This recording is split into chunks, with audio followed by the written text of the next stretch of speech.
back, and for some reason, this camera is incredibly bright. Not sure what's going on there. Let me darken it. I could turn the light off, I suppose. Yeah, I don't actually know how to do anything with the settings of the webcam, so let's just enjoy it. I feel like I'm under a spotlight. I'm being interrogated.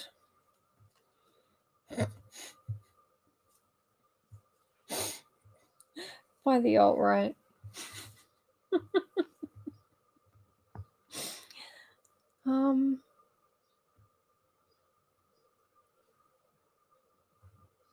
Yeah, I'm going to try turning off the light.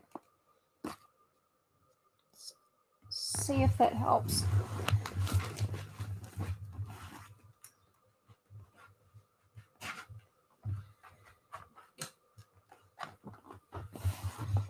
How's that? That's spookier.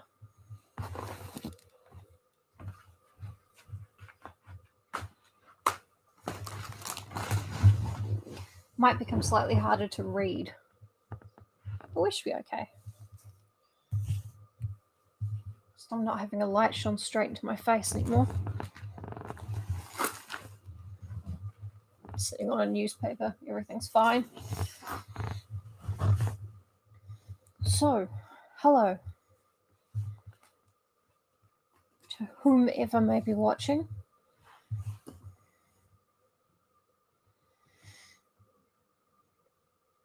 Hey! I love chat, it's my favorite part. So, I've been away for ages. These things happen. I don't know how to begin to recap. Yay, you're here!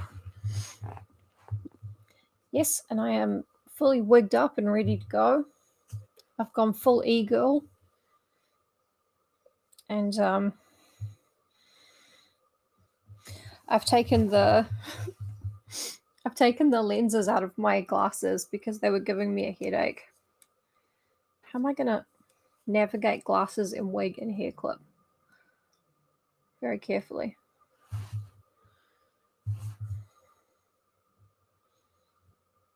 It's almost like I'm doing human thought. Not quite. The hair clip is necessary, otherwise the wig falls into my face.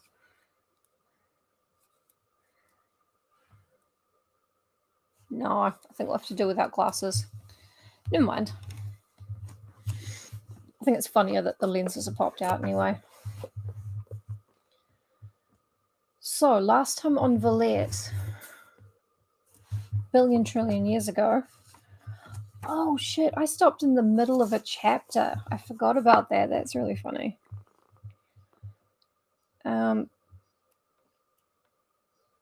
This might be a kind of weird chapter because I was awake all night and haven't managed to actually have a nap or anything, so it'll be what it'll be. And the settings of the camera will be what they will be.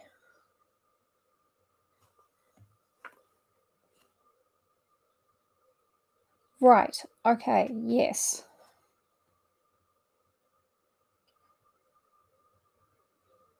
So the last chapter that we had was Lucy Snow looking at the picture of Cleopatra for ages and ages in a very heterosexual manner.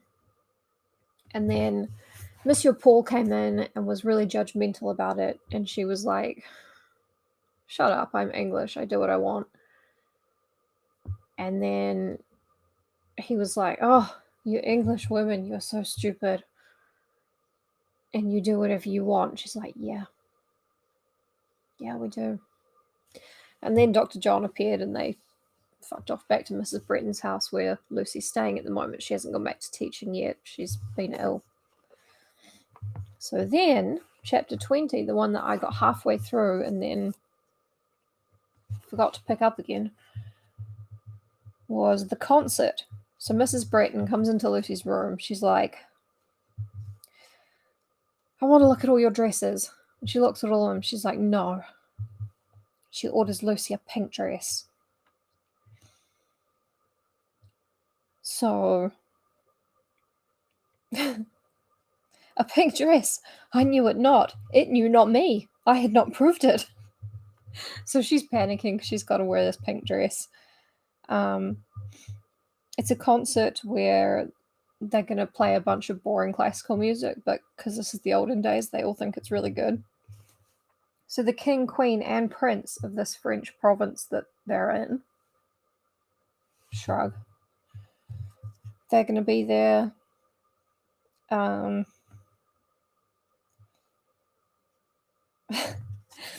Lucy puts on her dress, her new pink dress, and they put a bit of black lace over the top of it because she's a bit panicked. And it's that moment where the heroine gets a makeover and they try and get her to look in the mirror and she's like, can it be? Except this is Lucy Snow, so she just goes, I looked in the mirror. Wait. I was requested to look in the glass. I did so with some fear and trembling. With more fear and trembling, I turned away. She will not let us have this she's all that moment. She's like, no, I am not all that. I am all me. I am Lucy Snow. So off they go to the concert with frills and furbelows. And then there's a lot of description.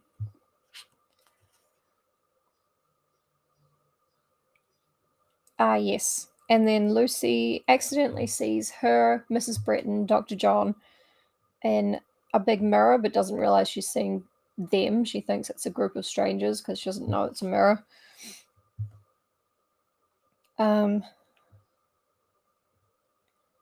Thus, for the first and perhaps only time in my life, I enjoyed the gifty of seeing myself as others see me. No need to dwell on the result. It brought a jar of discord, a pang of regret. It was not flattering, yet after all, I ought to be thankful it might have been worse.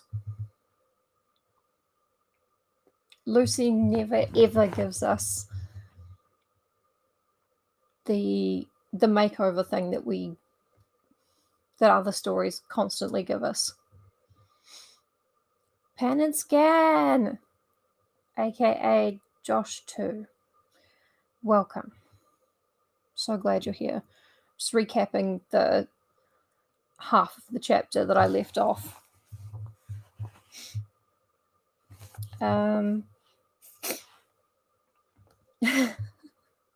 So they're at the concert. It hasn't started yet, and and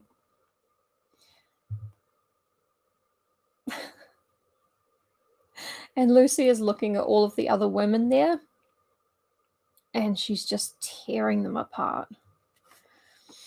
I do not know that the women were very beautiful, but their dresses were so perfect. And foreigners, even such as are ungraceful in domestic privacy, seem to possess the art of appearing graceful in public. Absolutely like, oh yeah, they seem graceful out here, but I bet at home they're not.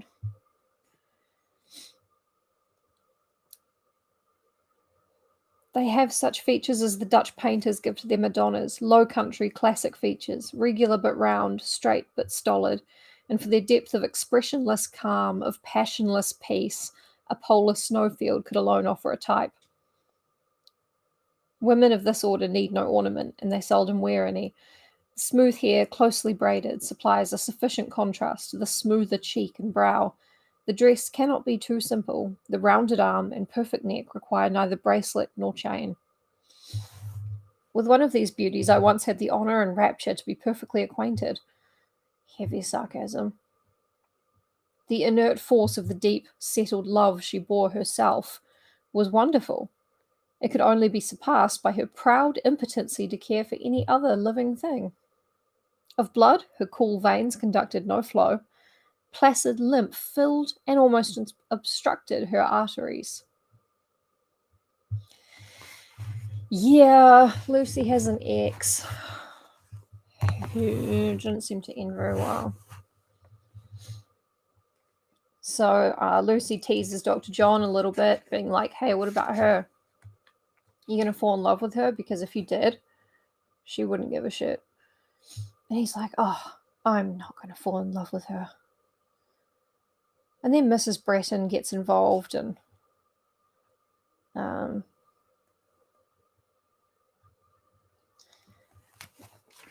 blah, blah, blah, blah. Not very interesting.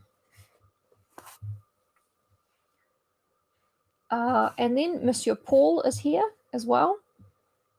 He's the teacher of some of the girls from the conservatoire or conservatory of music.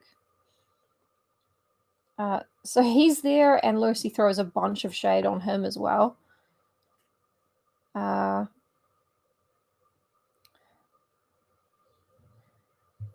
What had he do with music or the conservatoire? He who could hardly distinguish one note from another. I knew it was his love of display and authority which had brought him there. A love not offensive, only because it was so naive. She gives no one an inch.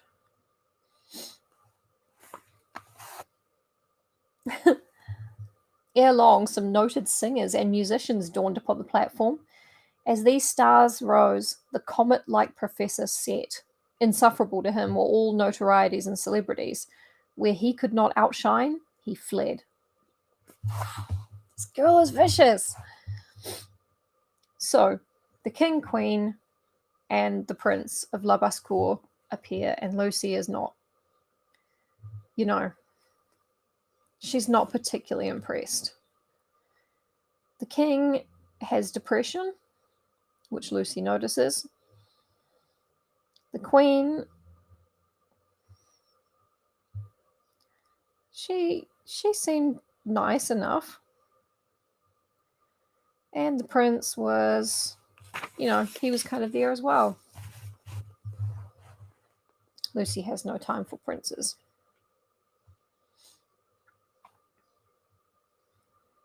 And then I think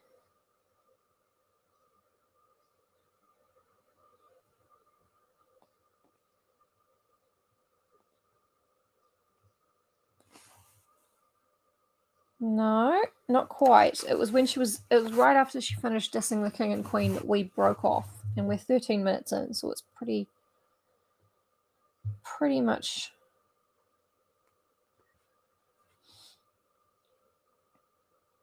okay. So the king's got depression, the queen is sad about it. Her son keeps trying to get their attention, and she's like, oh, isn't he talking to us, darling? And the king's like, huh? Yes, darling. Yes, our son is talking to us. And Lucy's like, this is so sad. The aristocracy and the honest bourgeoisie of La Basse-Cour, its peculiarities seemed to be wholly invisible. I could not discover that one soul present was either struck or touched. Lucy doesn't know what happens inside, the interior lives of other people. She thinks she does, but she doesn't. I don't know which side I should have pinned back now. Maybe both of them. Doesn't matter.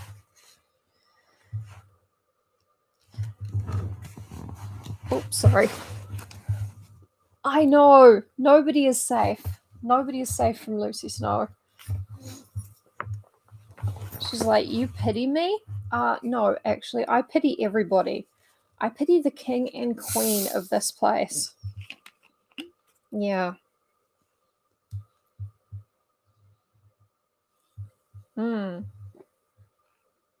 The Murdoch Soda Company traditional style cola flavored soft drink. Tastes just like we used to make it in Nana's Soda Stream. when we had an adult to pull the lever because it was an old-fashioned one.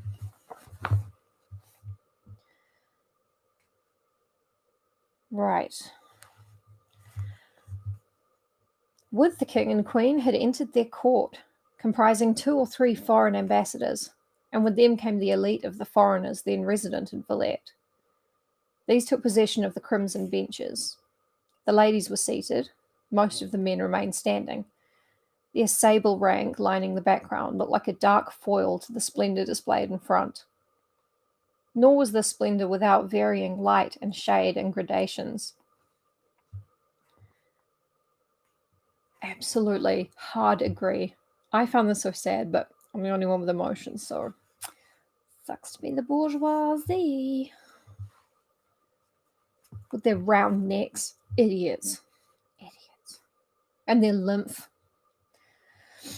Nor was this splendour without varying light and shade and gradation.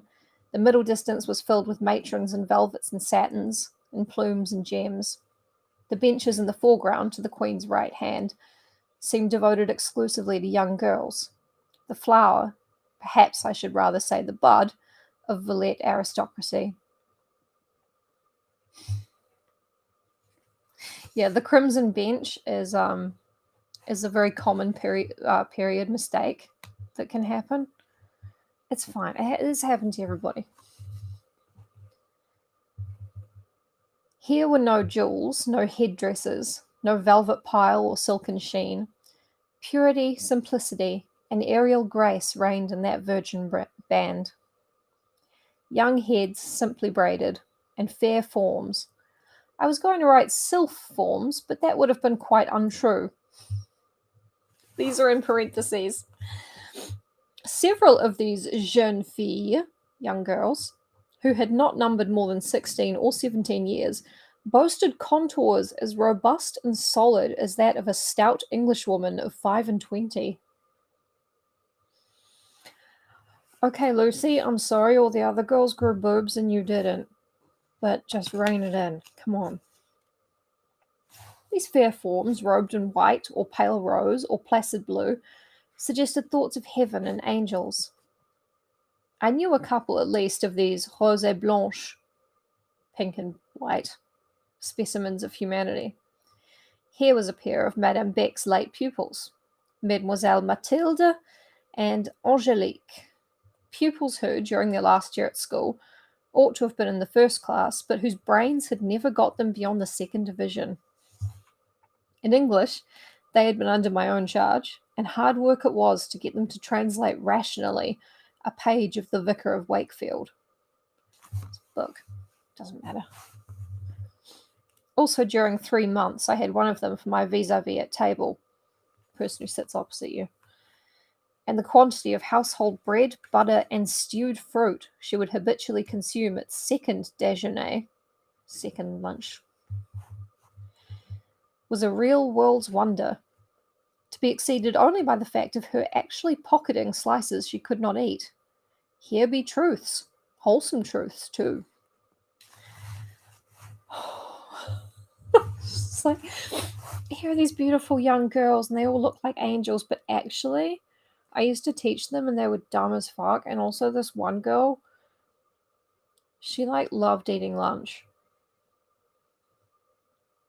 So I knew another of these seraphs, the prettiest, or at any rate the least demure and hypocritical looking of the lot. She was seated by the daughter of an English peer, also an honest though haughty looking girl. Both had entered in the suite of the British Embassy. She, i.e. my acquaintance, had a slight, pliant figure, not at all like the forms of the foreign damsels.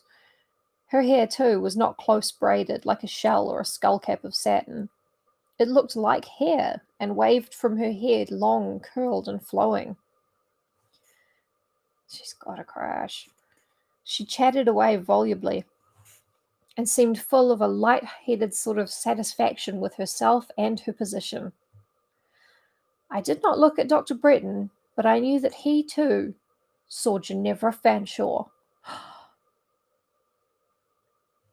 Throwing shade is not polite, but she's only thrown it in her mind, so let her get away with it.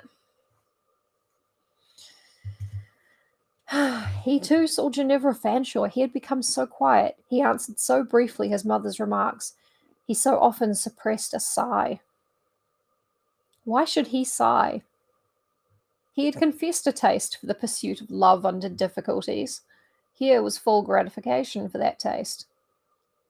His lady love beamed upon him from a sphere above his own. He could not come near her. He was not certain that he could win from her a look. I watched to see if she would so far favour him. Oh, it's all just a game, isn't it? Just watching to see maybe if Ginevra looks at Dr. John. I mean, it doesn't matter if she does or not. It's just, like, honestly funny to me. Our seat was not far from the crimson benches. We must inevitably be seen thence by eyes so quick and roving as Miss Fanshawe's. And very soon those optics of hers were upon us, at least upon Dr. and Mrs. Bretton. I kept rather in the shade and out of sight, not wishing to be immediately recognised. She looked quite steadily at Dr. John, and then she raised a glass to examine his mother, like a, opera glass type thing, kind of. A minute or two afterwards, she laughingly whispered to her neighbour. Upon the performance commencing, her rambling attention was attracted to the platform.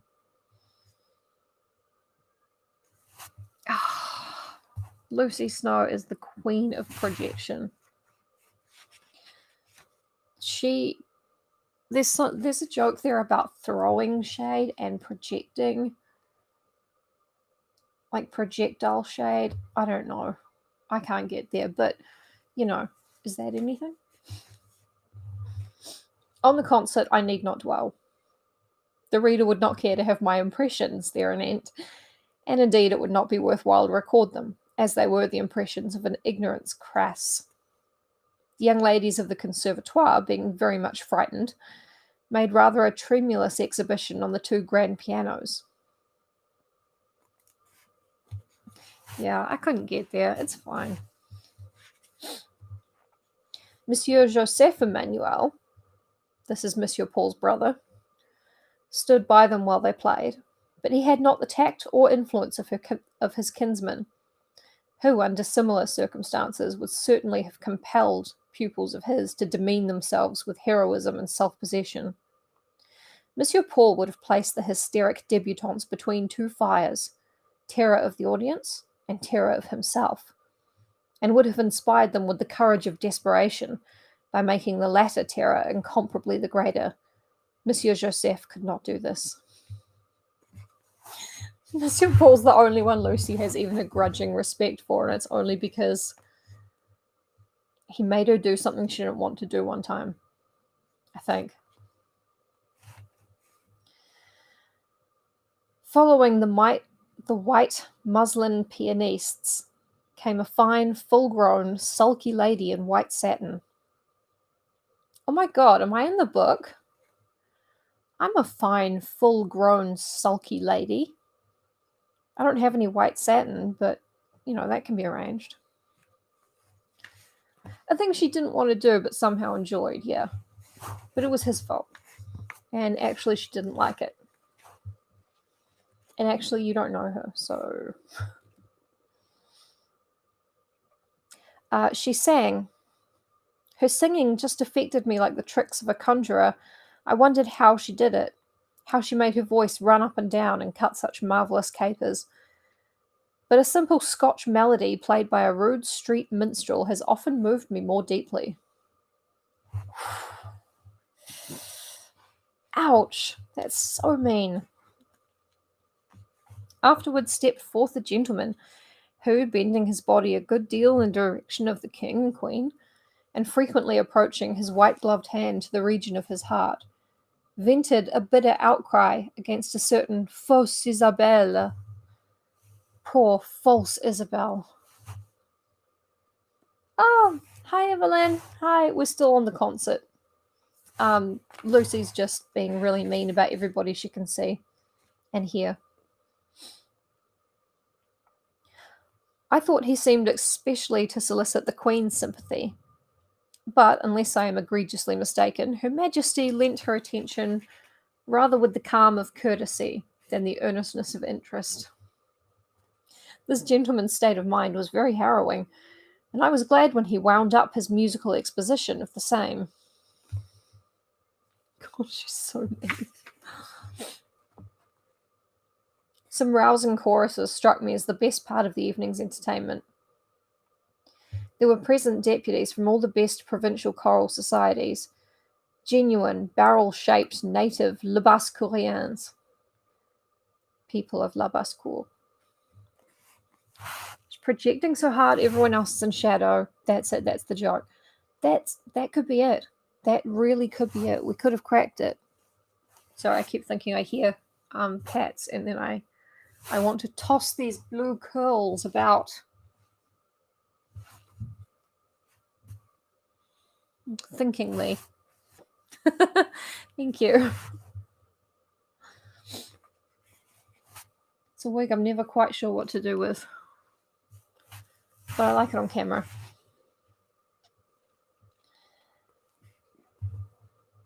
Aw, pish posh. It's only because the camera's not very good.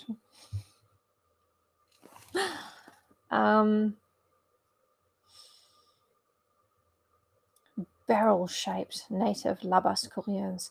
These worthies gave voice without mincing the matter. Their hearty exertions had at least this good result.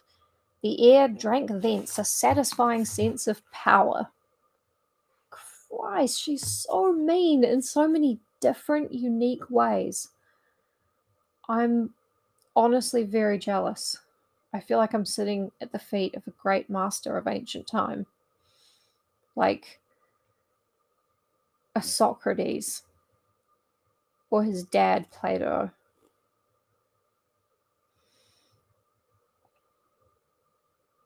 She's very Daria. Yeah. Through the whole performance, timid instrumental duets, conceited vocal solos, sonorous, brass-lunged choruses, my attention gave but one eye and one ear to the stage, the other being permanently retained in the service of Dr. Breton. I could not forget him, nor cease to question how he was feeling, what he was thinking, whether he was amused or the contrary. And at last he spoke. "And how do you like it all, Lucy? You are very quiet," he said in his own cheerful tone. Oh, she would say something so mean to me. I would be like,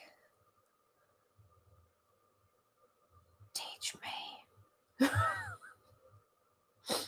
Please let me apprentice with you, Lucy. I'm quiet," I said, "because I am so very, very much interested, not merely with the music, but with everything about me." Oh, by the way, Evelyn, from where they're sitting, they can see Ginevra Fanshawe, and Dr. John's trying to catch her eye in that. And Lucy's just totally watching because it's funny to her. It's not, like, interesting or anything. He then proceeded to make some further remarks, with so much equanimity and composure that I began to think he had really not seen what I had seen. And I whispered, "Miss Fanshawe is here. Have you noticed her?" "Oh, yes. And I observed that you noticed her, too." "Is she come with Mrs. Cholmondeley, do you think?" "Mrs. Cholmondeley is there with a very grand party." "Yes, Ginevra was in her train, and Mrs. Cholmondeley was in Lady Blank's train, who was in the Queen's train. If this were not one of the compact little minor European courts, whose very formalities are little more imposing than familiarities, and whose gala grandeur is but homeliness in Sunday array, it would all sound very fine. Ooh, Dr. John is a bitch too." Oh yeah, Ginevra laughed to her friend when she saw Mrs. Breton, Dr. John's mummy. Yeah, it's spelled Cholmondeley. I hate names like that. It's so annoying.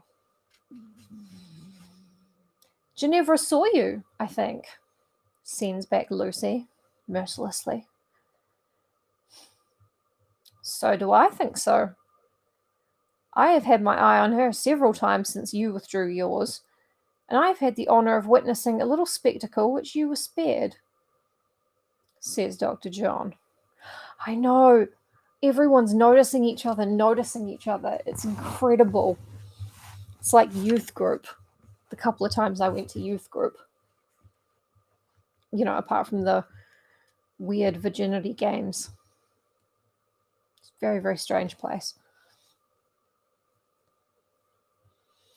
But how else are you meant to meet people from the neighbouring single-sex other high school? Sorry, I'm just trying to... Drama solves everything again. I did not ask what. I waited voluntary information, which was presently given. Power move. Miss Fanshawe, he said, has a companion with her, a lady of rank. I happen to know Lady Sarah by sight. Her noble mother has called me in professionally. She is a proud girl, but not in the least insolent, and I doubt whether Ginevra will have gained ground in her estimation by making a butt of her neighbours. What neighbours? Merely myself and my mother. As to me, it is all very natural. Nothing, I suppose, can be fairer game than the young bourgeois doctor, but my mother, I never saw her ridiculed before. Do you know, the curling lip and sarcastically levelled glass thus directed gave me a most curious sensation. Think nothing of it, Dr. John. It is not worthwhile. If Ginevra were in a giddy mood, as she is eminently tonight, she would make no scruple of laughing at that mild, pensive queen, or that melancholy king. She is not actuated by malevolence, but sheer heedless folly. To a feather-brained schoolgirl, nothing is sacred. But you forget, I have not been accustomed to look on Miss Fanshawe in the light of a feather-brained schoolgirl. Was she not my divinity, the angel of my career? There was your mistake. This is incredible. This is so tense. To speak the honest truth, without any false rant or assumed romance, there actually was a moment 6 months ago when I thought her divine. Do you remember our conversation about the presents? I was not quite open with you in discussing that subject. The warmth with which you took it up amused me. By way of having the full benefit of your lights, I allowed you to think me more in the dark than I really was. It was that test of the presence which first proved Ginevra mortal. Still, her beauty retained its fascination 3 days. 3 hours ago, I was still very much her slave. As she passed me tonight, triumphant in beauty, my emotions did her homage. But for one luckless sneer, I should yet be the humblest of her servants. She might have scoffed at me, and while wounding, she would not soon have alienated me. Through myself, she could not in 10 years have done what in a moment she has done through my mother. Ooh, you fucked up, Ginevra. He held his peace a while. P-E-A-C-E. Never before had I seen so much fire and so little sunshine in Dr. John's blue eye as just now.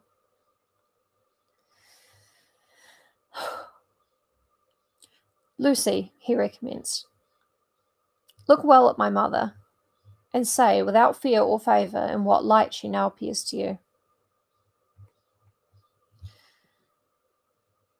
Yeah, Dr. John is always strapped. He was gonna... But you know what? She's not worth it, bro. What light she now appears to you, as she always does. An English middle-class gentlewoman, well though gravely dressed, habitually independent of pretence, constitutionally composed and cheerful. So she seems to me, bless her. The merry may laugh with mamma, but the weak only will laugh at her. She shall not be ridiculed, with my consent at least, nor without my scorn, my antipathy, my... He stopped, and it was time, for he was getting excited. More, it seemed, than the occasion warranted.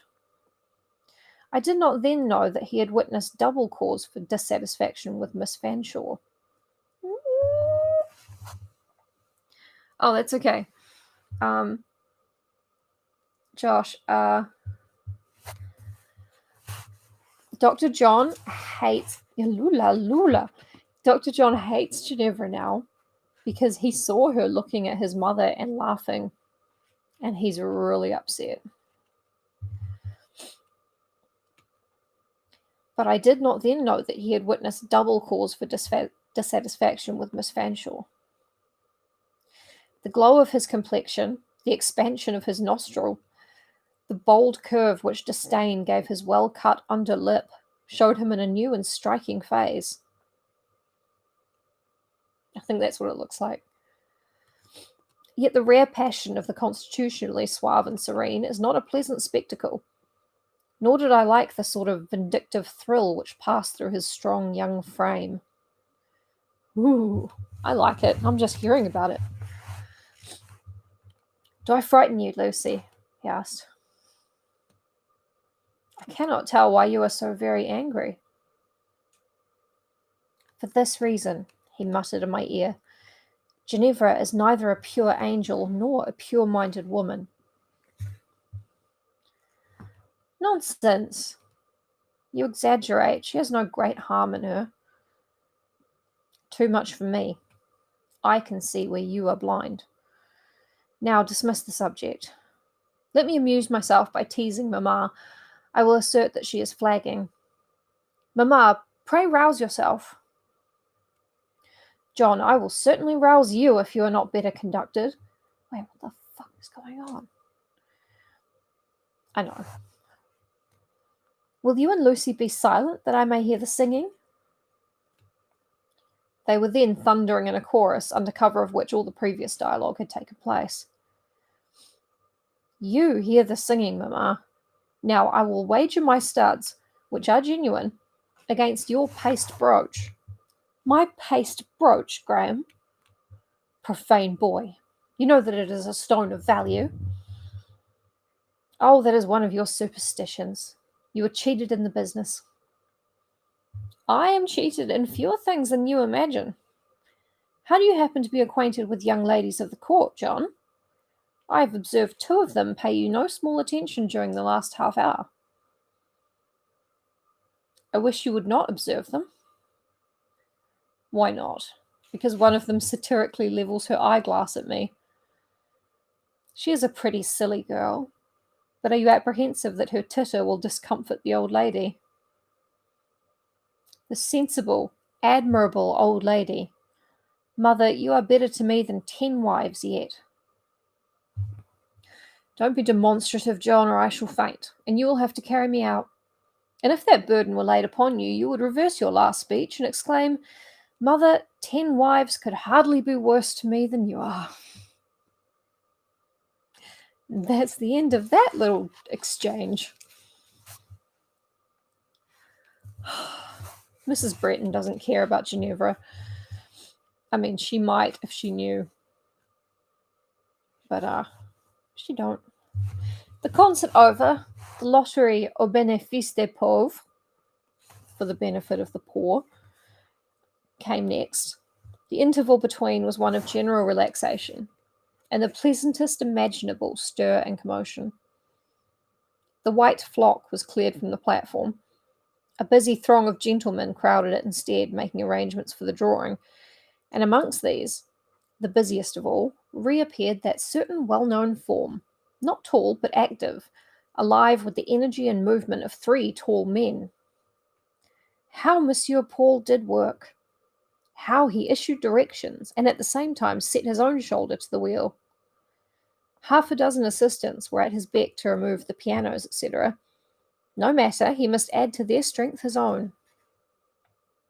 The redundancy of his alertness was half vexing, half ludicrous. In my mind, I both disapproved and derided most of this fuss. Classic Lucy. Yet, in the midst of prejudice and annoyance, I could not, while watching, avoid perceiving a certain not disagreeable naivety in all he said and did. Nor could I be blind to certain vigorous characteristics of his physiognomy, rendered conspicuous now by the contrast with a throng of tamer faces. The deep, intent keenness of his eye, the power of his forehead, pale, broad, and full, the mobility of his most flexible mouth. He lacked the calm of force, but its movement and its fire he signally possessed. I think that since Victorian times, we have forgotten how to admire people's foreheads.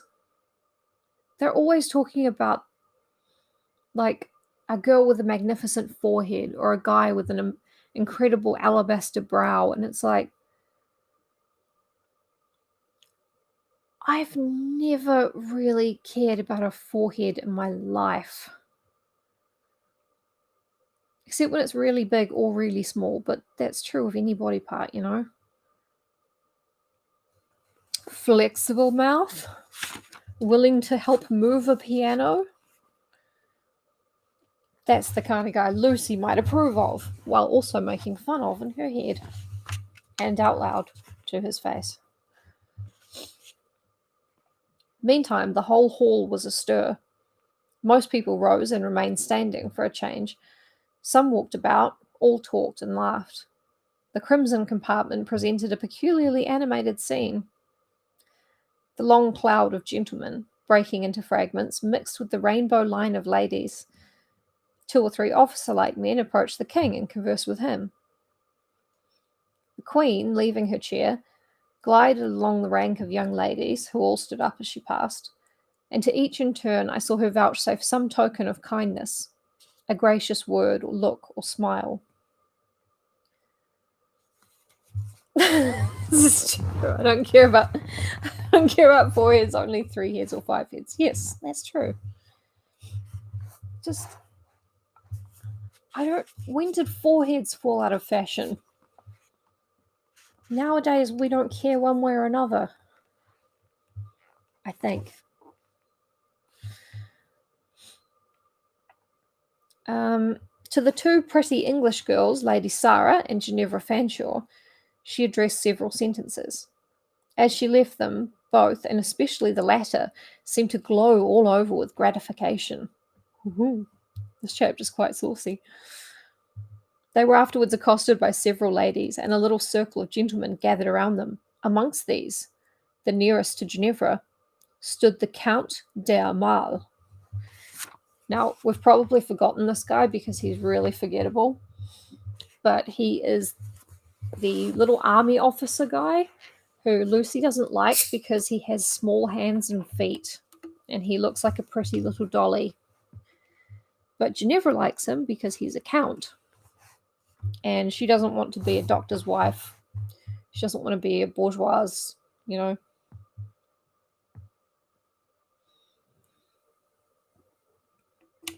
So he was the, do you think there is not better brow than the one possessed by thou? That's beautiful, Josh. It's like, I've just never heard anyone describe my brow so beautifully. Oops, be careful. You guys, be careful. So yes, he was Dr. John's rival for Ginevra's affections.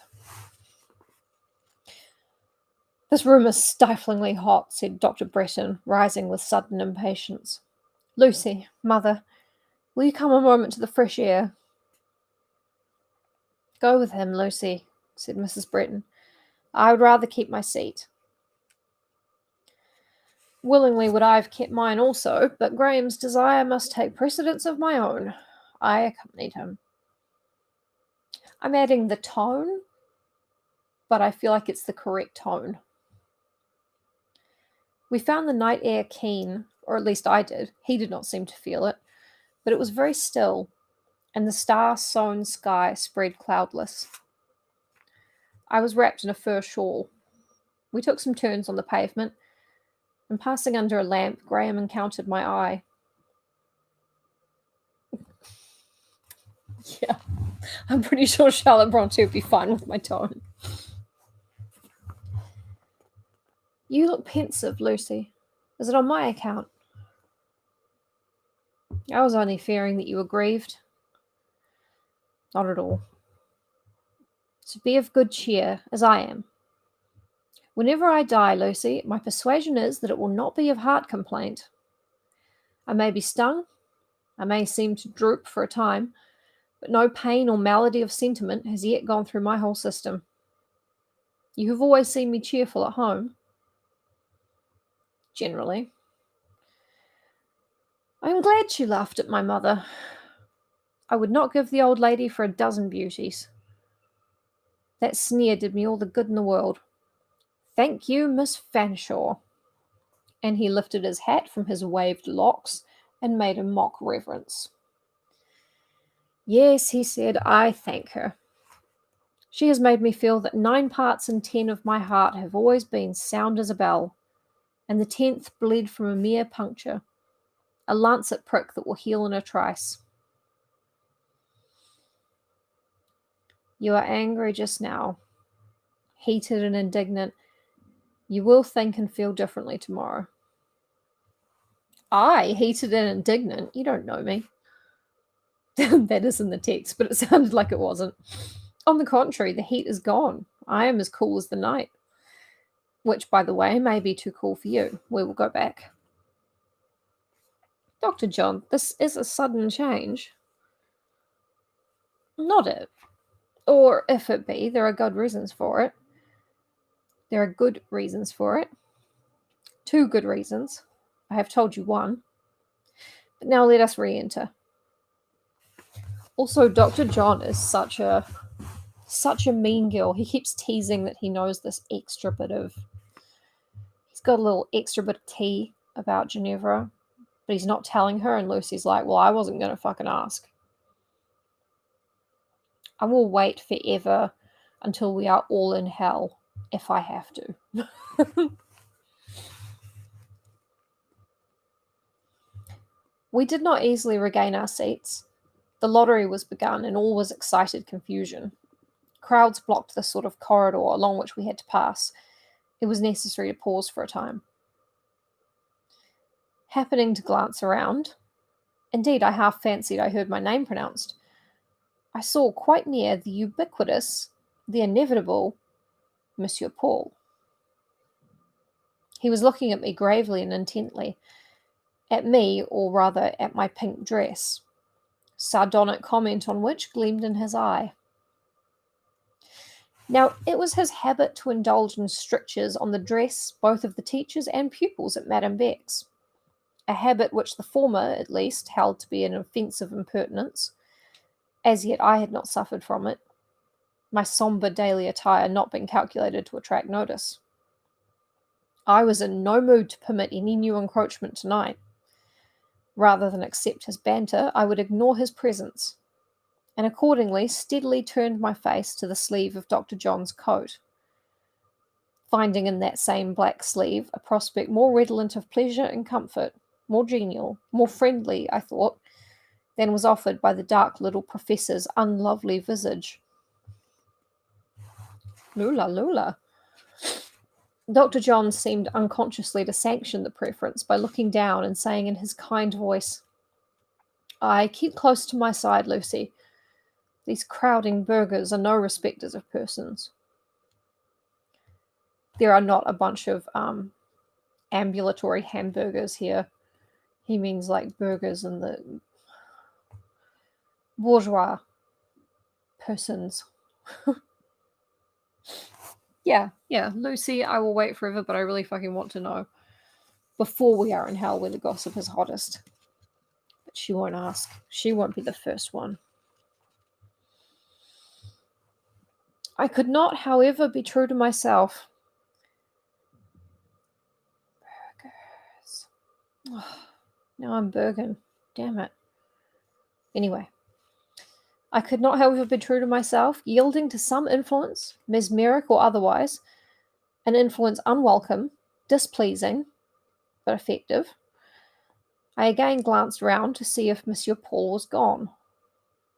No, there he stood on the same spot, looking still, but with a changed eye. He had penetrated my thought and read my wish to shun him. The mocking but not ill-humoured gaze was turned to a swarthy frown, and when I bowed, with a view to conciliation, I got only the stiffest and sternest of nods in return. "Whom have you made angry, Lucy?" whispered Dr. Bretton, smiling. "Who is that savage-looking friend of yours?" "One of the professors at Madame Beck's, a very cross little man." "He looks mighty cross just now. What have you done to him? What is it all about?" "Oh, Lucy, Lucy, tell me the meaning of this." "No mystery, I assure you. Monsieur Emmanuel is very exigent, and because I looked at your coat sleeve instead of curtsying and dipping to him, he thinks I have failed in respect." "The little—" began Dr. John. I know not what more he would have added, for at that moment I was nearly thrown down amongst the feet of the crowd. Monsieur Paul had rudely pushed past, and was elbowing his way with such utter disregard to the convenience and security of all round him, that a very uncomfortable pressure was the consequence. "I think he is what he himself would call méchant," said Dr. Bretton. "I thought so too. And many years from now, the person reading my story aloud on YouTube would have no idea how to explain méchant. Like, he's throwing a patty. Is that offensive? I don't think it's an Irish thing. I don't think it... You know what? Let's not even talk about it. Let's just carry on. Monsieur Paul's throwing a hissy fit. Slowly and with difficulty we made our way along the passage, and at last regained our seats. The drawing of the lottery lasted nearly an hour. It was an animating and amusing scene, and as we each held tickets, we shared in the alternations of hope and fear raised by each turn of the wheel. 2 little girls of 5 and 6 years old drew the numbers, and the prizes were duly proclaimed from the platform. These prizes were numerous, though of small value. It so fell out that Dr. John and I each gained one. Mine was a cigar case, his a lady's headdress, a most airy sort of blue and silver turban with a streamer of plumage on one side like a light snowy cloud. He was excessively anxious to make an exchange, but I could not be brought to hear reason, and to this day I keep my cigar case. It serves, when I look at it, to remind me of old times and one happy evening.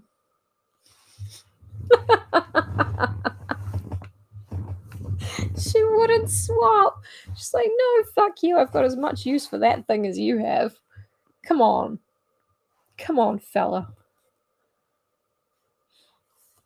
Every time I look at my wonderful cigar case, I think about how I owned Dr. John that night. Wonderful. Dr. John, for his part... No. She's so herself. Dr. John, for his part, held his turban at arm's length between his finger and thumb, and looked at it with a mixture of reverence and embarrassment, highly provocative of laughter. The contemplation over, he was about to coolly deposit the delicate fabric on the ground between his feet. He seemed to have no shadow of an idea of the treatment or stowage it ought to receive. If his mother had not come to the rescue, I think he would finally have crushed it under his arm like an opera hat. She restored it to the bandbox whence it had issued. Graham was quite cheerful all the evening, and his cheerfulness seemed natural and unforced. His demeanour, his look, is not easily described. There was something in it peculiar, and in its way original. I read in it no common mastery of the passions. and a fund of deep and healthy strength which, without any exhausting effort, bore down disappointment and extracted her fang. His manner now reminded me of qualities I had noticed in him when professionally engaged amongst the poor, the guilty, and the suffering in the Basse Ville. He looked at once determined, enduring, and sweet-tempered. Who could help liking him? He betrayed no weakness which harassed all your feelings with considerations as to how its faltering must be propped. From him broke no irritability which startled calm and quenched mirth. His lips let fall no caustic that burned to the bone. His eyes shot no morose shafts that went cold and rusty and venomed through your heart. Beside him was rest and refuge. Around him, fostering sunshine. Lucy! Ooh! Comparing him to somebody. Also, this is ridiculous. Lucy is canonically Lucy and Ginevra forever.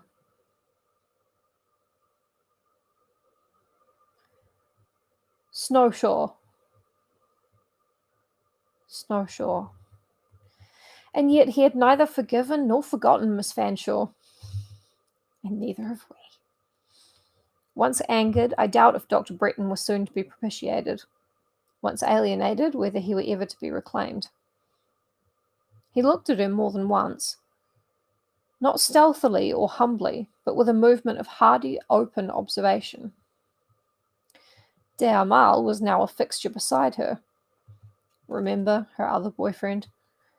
Mrs. Chumley sat near, and they and she were wholly absorbed in the discourse, mirth, and excitement with which the crimson seats were as much astir as any plebeian part of the hall. In the course of some apparently animated discussion, Ginevra once or twice lifted her hand and arm. A handsome bracelet gleamed upon the latter. This is the present Dr. John gave her a while back. I saw that its gleam flickered in Dr. John's eye, quickening therein a derisive, ireful sparkle. He laughed. I think, he said, I will lay my turban on my wonted altar of offerings. There, at any rate, it would be certain to find favour. No grisette has a more facile faculty of acceptance. Strange, for after all, I know she is a girl of family. Ugh. So, okay, a grisette is a girl, a working class girl, like a shop girl, that kind of thing. Any one of us. But Ginevra is a girl of family. She should know better than to be so grasping and greedy like a poor girl. But you don't know her education, Sir John, said I, equally fuck-it-upedly. Tossed about all her life from one foreign school to another, she may justly proffer the plea of ignorance and extenuation of most of her faults. And then, from what she says, I believe her father and mother were brought up as much as she has been brought up. I always understood she had no fortune, and once I had pleasure in the thought, said he. She tells me, I answered, that they are poor at home. She always speaks quite candidly on such points. You never find her lying, as these foreigners will often lie. Lucy. Her parents have a large family. They occupy such a station and possess such connections as, in their opinion, demand display. Stringent necessity of circumstances and inherent thoughtlessness of disposition combined have engendered reckless unscrupulousness as to how they obtain the means of sustaining a good appearance. This is the state of things, and the only state of things she has seen from childhood upwards. I believe it, and I thought to mould her to something better. Fuck you, Dr. John. But, Lucy, to speak the plain truth, I have felt a new thing tonight in looking at her and de Amal. I felt it before noticing the impertinence directed at my mother. I saw a look interchanged between them immediately after their entrance, which threw a most unwelcome light on my mind. I know, Lucy just hates foreigners so much. Let's not even mention the Catholics. How do you mean? You have long been aware of the flirtation they keep up. Aye, flirtation. That might be an innocent girlish wile to lure on the true lover, but what I refer to was not flirtation. It was a look of marking mutual and secret understanding. It was neither girlish nor innocent. No woman, were she as beautiful as Aphrodite, who could give or receive such a glance, shall ever be sought in marriage by me. I would rather wed a paysanne in a short petticoat and high cap, and be sure that she was honest. So, oh no, Lucy's English. Everyone's a foreigner when you're English, no matter where you yourself happen to be in the world. So she is in Belgium, or some region similar to that. But it's full of foreigners. It's a foreign land full of foreign people, and she is English. So what Dr. John means by this, giving and receiving such a glance, is that Ginevra and de Amal have fucked. And, well, Dr. John's one of those guys who just needs his wife to be a virgin. Because he's really bad at doing it. That's the only reason people want to marry virgins. It's because they're really, really bad at doing it. They don't want to improve. They don't want to have to improve. And they don't want to be compared to anybody else. I mean, fair enough. It's the lazy way to do things, which I'm usually all in favor of. Oh, they are so fucking. But now Dr. John can't deny it to himself anymore.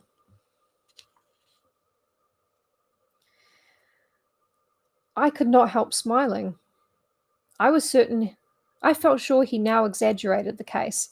Ginevra, I was certain, was honest enough, with all her giddiness. I told him so. He shook his head and said he would not be the man to trust her with his honour.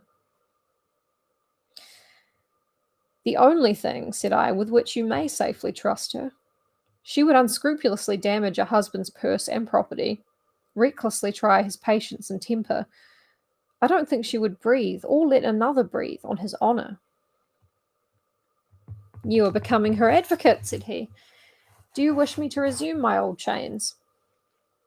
No, I am glad to see you free, and trust that free you will long remain, yet be at the same time just.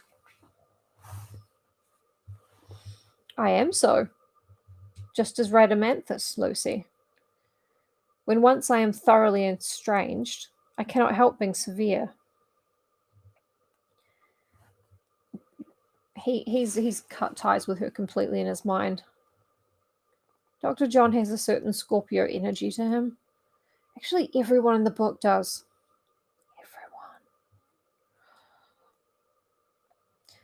Everyone.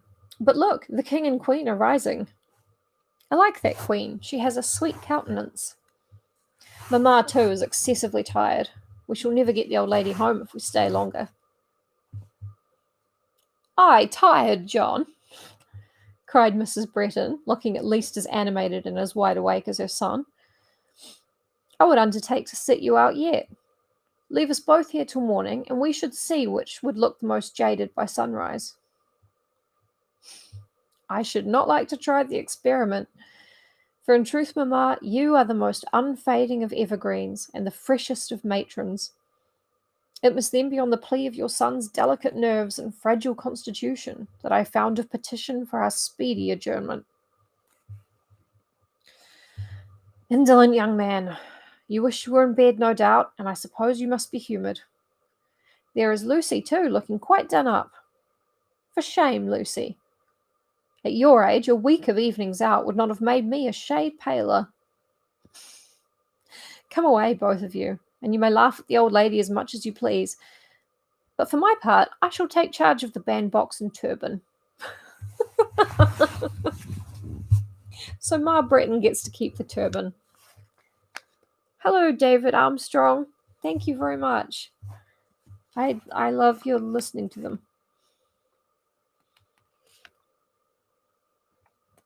Oh yeah. Yeah, Dr. John is actually I'm exactly the same way. I can't criticize Dr. John. Once I'm not. I'm outies, no doubties. But it's interesting how during this conversation, Lucy and Dr. John kind of swap sides. Like Lucy was very derisive about, how Dr. John perceived Ginevra as this faultless angel and this sort of divine presence. And she was like, oh, she's just a dizzy girl.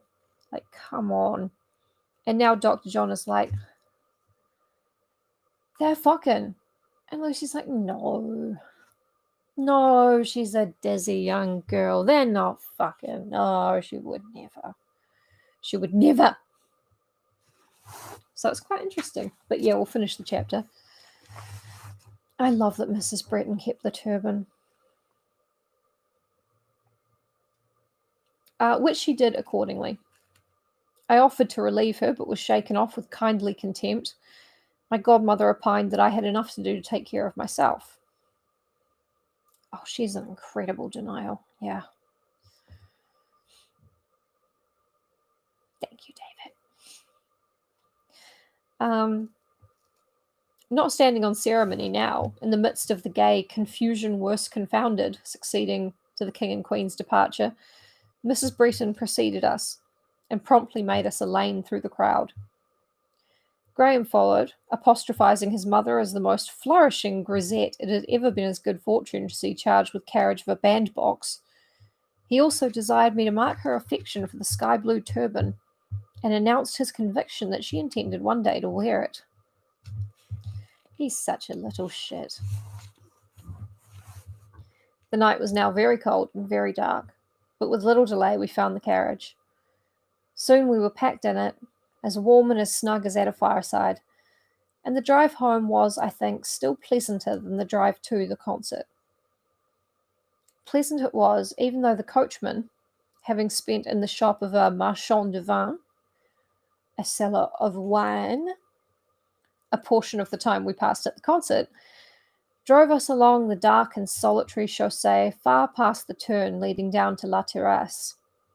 We, who were occupied in talking and laughing, not noticing the aberration. Till at last Mrs. Breton intimated that although she had always thought the chateau a retired spot, she did not know it was situated at the world's end, as she declared seemed now to be the case, for she believed we had been an hour and a half en route and had not yet taken the turn down the avenue. Then Graham looked out, and perceiving only dim-spread fields with unfamiliar rows of pollards and limes ranged along their else invisible sunk fences, began to conjecture how matters were, and calling a halt and descending, he mounted the box and took the reins himself. Thanks to him, we arrived safe at home, about an hour and a half beyond our time. Martha had not forgotten us.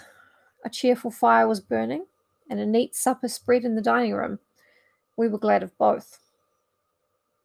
The winter dawn was actually breaking before we gained our chambers. I took off my pink dress and lace mantle with happier feelings than I had experienced in putting them on. Not all, perhaps, who had shone brightly arrayed at that concert could say the same, for not all had been satisfied with friendship, with its calm comfort and modest hope. The end of the chapter. Lucy is in denial about so many things. No wonder she's jealous of Cleopatra. They are both the queens of denial. Ha ha, ha ha. I know it's a shitty joke. But it's just like, I love being friends with Dr. John. Being friends with him is so great. And then she's got a second layer of denial under that, where she's like, oh yeah, no, I totally have a crush on Dr. John. It's definitely him I have a crush on. And then under that, it's like, oh, actually, I have a crush on Monsieur Paul. Okay, fine, you got me. But then under that, it's Ginevra forever. So Lucy is just inception of denial about her feelings for everybody around her. Come on, sweetheart. See, I know I'm not friends with Love You 5 ever. Yeah. Oh, there's nothing better than getting home and taking off high heels after the end of like an occasion or a special event. I'm just like, oh my God. Ah. It's almost worth wearing them just to take them off. But yeah, so that was why I cut that chapter short, because it had a lot left to it. Like almost an hour since I started reading.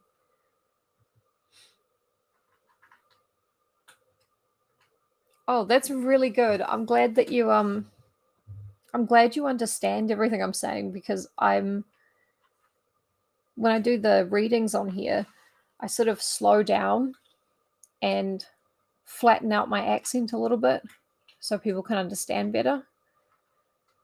I don't like get rid of my accent or anything, but I try and make it easier for everybody to understand, kind of thing.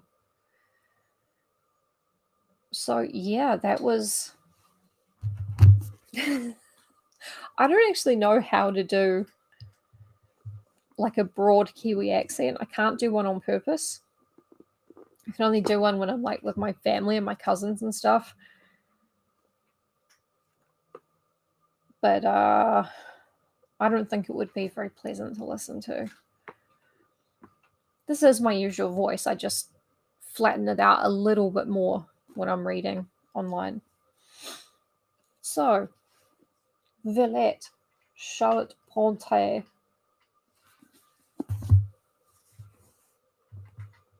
What do you mean, how fast can I read?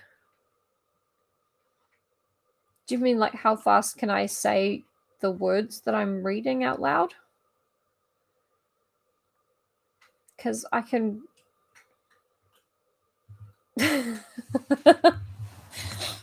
Yeah, I think I would probably get a broader accent one way or the other if I was surrounded by people with a different accent. I knew a girl once who, like, we had this PE teacher who was Scottish. Yeah, I slow it down when I'm reading. I would normally talk a lot faster than that. Did you think it was fast? Oh no! I'm gonna have to go even slower.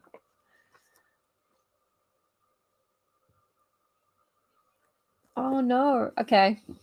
I can go slower than that, teacher.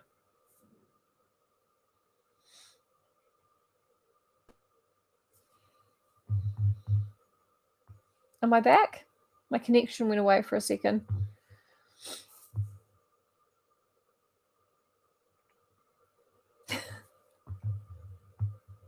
I'm back. Good. How do I talk normally, Danny?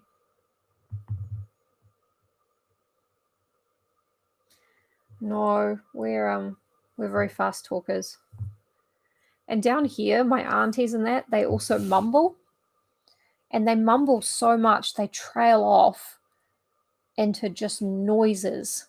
It's like the lady version of Boomhauer. My auntie will be like, well, I mean, if you was going down to the thing, you know, surely should have.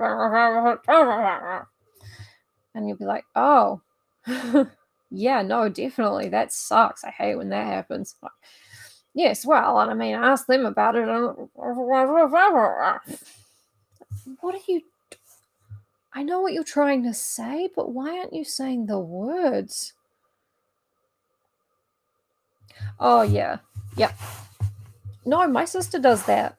I usually speak in iambic pentameter. Yeah. Yeah. It's because I mean, I can't say this, but I am Shakespeare.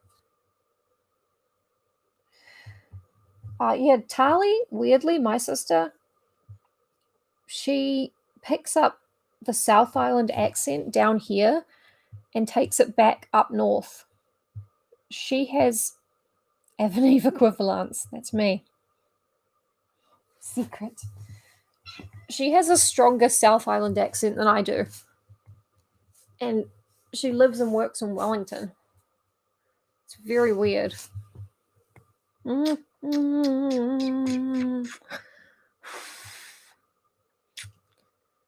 Pretty cats need kisses to grow big and strong.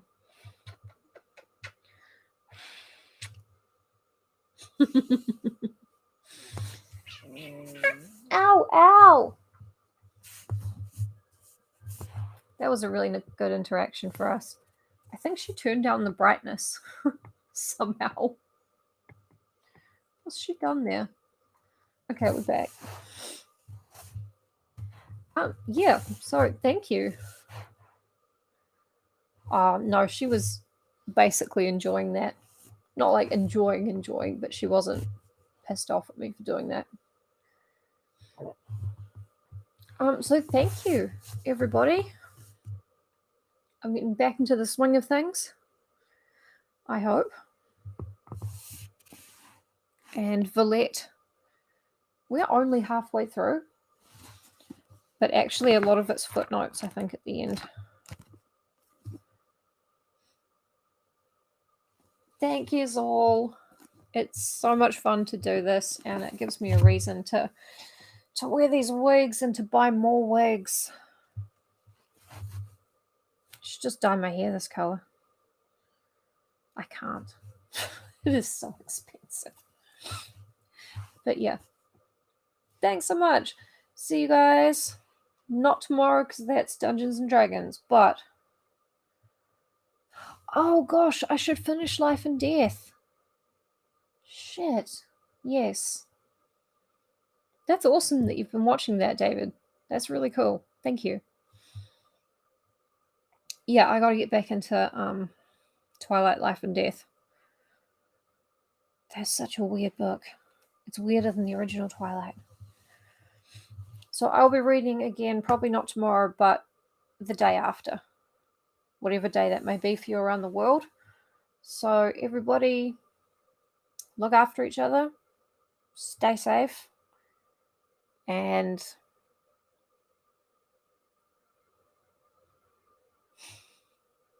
yeah, I think we're all weird. We're all weird here. It's fine. See you all next time. Bye, bye, bye. Bye, bye. Bye.